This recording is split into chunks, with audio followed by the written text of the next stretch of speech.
Hi, this is Carrie Johnson with the Iowa Department of Management, and this is the third video in the webinar series, Property Valuation System Basics. The purpose of this video is really to talk about the process to actually upload and submit your data file to Department of Management.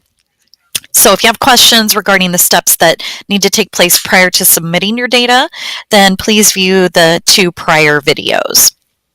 So when you submit data to DOM, one quick note to keep in mind: if you don't want to override the district names in the state system, make sure your system places an X for the taxing district name. So that way it will maintain the name that's entered into the state system if you're using something slightly different locally. So when we talk about what's imported into the system, bear in mind that for each and every tax district that you have, there's going to be all this information uploaded. So it's going to have the tax district name and number, the tax district type, is it city ag, is it city exempt, is it rural or urban? Also, whether or not it's TIF, and if it is, a variety of different pieces of information about the TIF district. It's going to also have the 100% and taxable value for each and every class of property that's available. So it will report all of those pieces of information. Also, military exemption and homesteads are reported for each and every tax district. So again, 100% taxable value is reported. Bear in mind that negative numbers or produced negative numbers are not permitted. You will receive an error for those.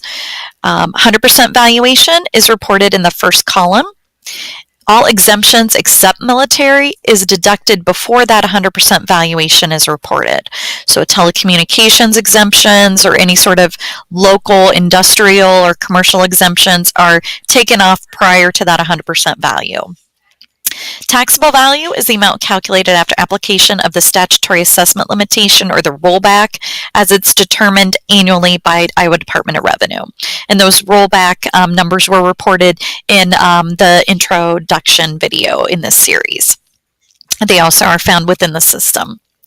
Valuations for gas and electric utilities are not subject to statutory limitation.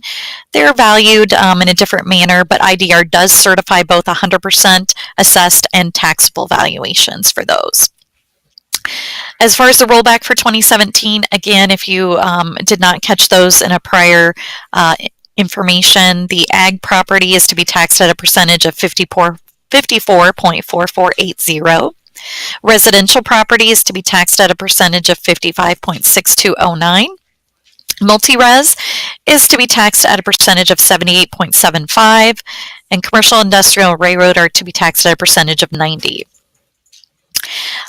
So again, the data imported into the property valuation system, you're going to identify that tax district's property type, whether it's rural or urban. If it is urban, whether or not it's city ag. And if it is city ag, that's to identify that it's a city tax district but contains ag property. For cities, those are then taxed at a special rate of $3.00375 instead of the regular city tax rate. And if you want to know the reference for that, it's 384.1 of the Code of Iowa.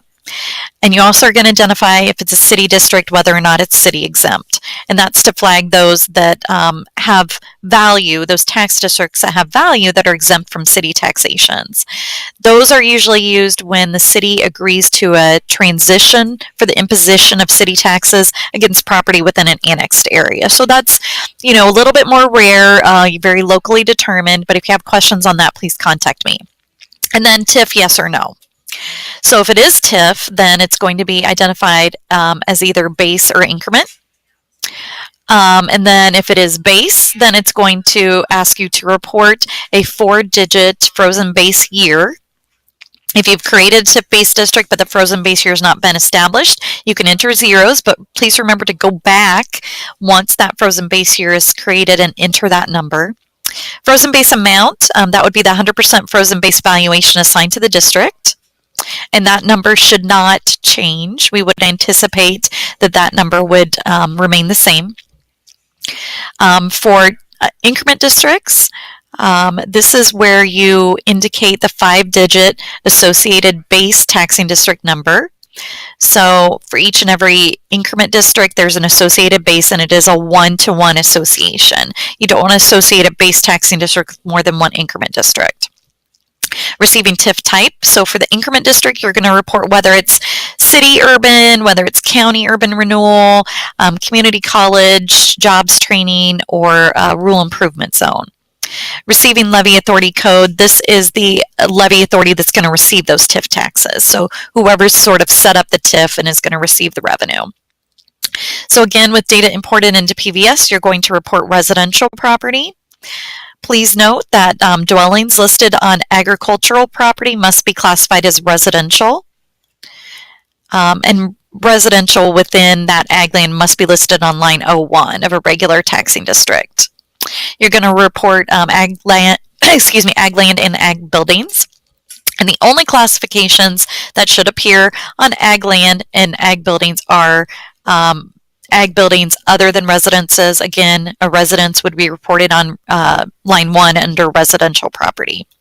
Lines 4 and 5 are for commercial and industrial. 6 is for multi-res. 7 is reserved for future property class. 8 is railroads. 9 is utilities without gas and electric. So it's for those utilities subject to local property taxes as certified by Department of Revenue. You don't want to include gas and electric here or railroads. This is for those utilities subject to local property tax. This is not used terribly often, but it might be certain bridges and that sort of thing if you've typically reported those within your county. The gross valuation is just the sum of lines 1 through 10. You're going to report military exemptions. Military exemptions are included on both taxable and 100% columns. Total net valuation is just the gross less those military exemptions. Gas and electric value, you're going to enter the gas and electric valuations as certified by Department of Revenue. The assessed should be placed in the 100% column, and taxables are placed is inserted into the taxable. There is no rollback adjustments here for them. Note it is possible for the taxable valuations to be higher than 100% assessed, just based on the unique way gas and electric is valued. Open spaces land, that'd be any property acquired by Department of Natural Resources under open spaces. And on 16, you're going to report the number of homestead claims. So that's sort of a summary of what you're actually importing. So let's talk about how you import. Under the main menu, you're going to go to Import Data, and you're going to browse to locate your .dat file that's on your system. So your system's going to create this DAT file, and you're going to browse and upload it. So you'll find it and then open.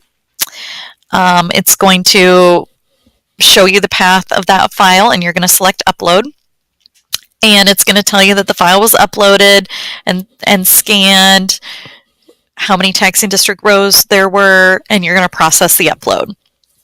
And it's going to give you an option to take a quick look at it. If you don't see any red, then you're in good shape and you can go ahead and update the state file. So that was a good situation. That was the positive upload. If you see any red, then there's obviously problems. So in this case, we can see that there were errors, and it's going to provide the error in red for you. Pretty simple error this time. It looks like we just uploaded the wrong valuation year. So the system is not going to let you move forward. You're going to fix the error, produce a new DAT file, and then retry the import process. So you'll cancel out of that, do the work on your local system, and try to import again. So in this case, we had just one taxing district where there was an error. It's going to highlight, that number for you. You're going to want to dig into what the problem is with that tax district, fix it in your local system, produce a new DAT file, and retry the import process. So that's just a summary of the import function. If you have any questions or run into any problems or errors when you're working on that process, please contact me. I'm happy to assist. Again, it's Carrie Johnson with Department of Management, and my phone number and email address are listed there. Thank you.